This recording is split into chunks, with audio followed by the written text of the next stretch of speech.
পাকিস্তান ভারত সংঘর্ষ, new York টাইমসের মন্তব্য ও ইসরোর ব্যর্থতা, দক্ষিণ এশিয়ার নতুন ভূরাজনৈতিক বাস্তবতা। দক্ষিণ এশিয়া আবারও উত্তাল। একদিকে ভারত ও পাকিস্তানের সীমান্তে সামরিক উত্তেজনা, আর একদিকে দুই দেশের অভ্যন্তরীণ সংকট ও বৈশ্বিক প্রতিক্রিয়া।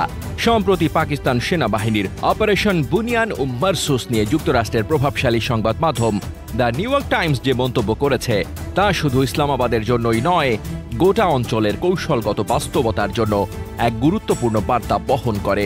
এই ভিডিওতে আমরা বিশ্লেষণ করব এই সাম্প্রতিক সংঘর্ষে আসলে কি ঘটেছে, পাকিস্তান কেন এটিকে একটি সাফল্য বলে দাবি করছে, নিউ ইয়র্ক টাইমস কেন এমন মন্তব্য করেছে, এবং ভারতের মহাকাশ অভিযানের ব্যর্থতা কিভাবে দক্ষিণ এশিয়ার মানসিকতায় প্রভাব ফেলছে।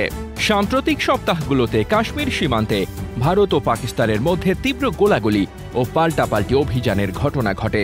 এর মধ্যে সবচেয়ে উল্লেখযোগ্য ছিল পাকিস্তান সেনাবাহিনীর অপারেশন বুনিয়ান ও মারসুস, একটি বহুমাত্রিক সামরিক প্রতিক্রিয়া যা ভারতের সীমান্তবর্তী সামরিক অবস্থানগুলোকে লক্ষ্য করে পরিচালিত হয়। পাকিস্তান সরকার আনুষ্ঠানিকভাবে দাবি করেছে এই অভিযানে তারা ভারতের বেশ কিছু সামরিক ঘাঁটিতে নির্ভুল হামলা চালাতে সক্ষম হয়েছে এবং ভারতীয় প্রতিরক্ষা চেইনের দুর্বলতাগুলো প্রকাশ পেয়েছে। যদিও ভারতীয় পক্ষ এসব দাবি অস্বীকার করে বলেছে তারা সমানভাবে পাল্টা জবাব দিয়েছে এবং পরিস্থিতি এখন নিয়ন্ত্রণে। এই অভিযানের ঠিক পরেই দ্য নিউ ইয়র্ক টাইমস একটি বিশ্লেষণমূলক প্রতিবেদন প্রকাশ করে।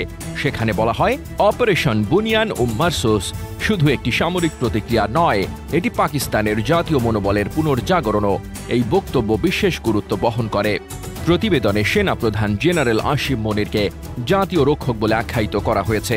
বলা হয়েছে তার নেতৃত্বে পাকিস্তান সেনাবাহিনী আবারও প্রতিষ্ঠিত হয়েছে একটি শক্তিশালী জাতীয় প্রতিষ্ঠান রূপে।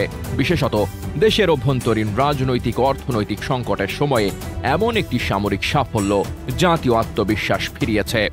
বিশ্লেষকদের মতে পাকিস্তান এই অভিযানের মাধ্যমে বিশ্ববাসীকে একটি বার্তা দিয়েছে, তারা শুধু প্রতিরক্ষা করতে পারে না, বরং প্রয়োজন হলে একটি আক্রমণাত্মক কৌশলও নিতে সক্ষম। এই সময়েই ভারতের মহাকাশ গবেষণা সংস্থা ইসরো একটি বড় ধাক্কা খেয়েছে। তাদের 101তম মিশন US-09 স্যাটেলাইট বহনকারী PSLV-C61 রকেটটি মাঝপথে ব্যর্থ হয়। উৎক্ষেপণ সফল হলেও তৃতীয় ধাপে যান্ত্রিক গোলযোগ দেখা দেয়। পরে পুরো রকেট মহাকাশেই ধ্বংস করে দেওয়া হয়।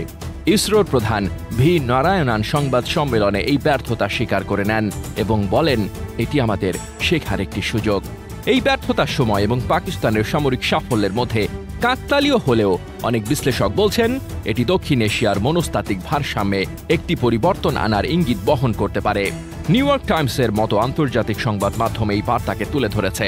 এর মাধ্যমে পশ্চিমা বিশ্ব বুঝতে পারছে যে পাকিস্তানের ভূরাজনৈতিক ভূমিকাকে আর অবহেলা করার সুযোগ নেই। অন্যদিকে ভারতের মহাকাশ মিশনের ব্যর্থতা এক ধরনের আত্মসমালোচনার পরিবেশ সৃষ্টি করেছে। যদিও ইসরো অতীতে অসাধারণ সাফল্য অর্জন করেছে, তবে এমন একটি সময়ের ব্যর্থতা ভারতীয় মনোবলে প্রভাব ফেলতে পারে। বিশ্লেষকরা বলছেন, পাকিস্তানের এই সাফল্য কেবল একটি সামরিক বিজয় নয়, এটি দেশের অভ্যন্তরীণ সংকট থেকে নজর সরিয়ে জাতীয় ঐক্যের একটি প্রতীক হিসেবে ব্যবহার করা হচ্ছে। তবে দীর্ঘমেয়াদে কেবল সামরিক সাফল্যই কোনো দেশের অবস্থানকে মজবুত করতে পারে না। পাকিস্তানের উচিত এই জাতীয় মনোবলকে ব্যবহার করে অর্থনীতি ও গণতন্ত্রের দিকে মনোযোগ দেওয়া। অন্যদিকে ভারতের উচিত নিজেদের প্রযুক্তিগত দুর্বলতা চিহ্নিত করে নতুন উদ্যমে এগিয়ে যাওয়া, কারণ ইসরো শুধু ভারতের গর্ব নয়, এটি একটি বৈশ্বিক প্রতিষ্ঠানও। শেষ কথা হলো, এই পুরো ঘটনা আমাদের শেখায় যে দক্ষিণ এশিয়ার ভূরাজনীতি কেবল গোলাগুলির মধ্যেই সীমাবদ্ধ নয়। এখানে প্রতিটি সামরিক অভিযান, প্রতিটি মহাকাশ মিশন এক একটি কৌশলগত বার্তা বহন করে।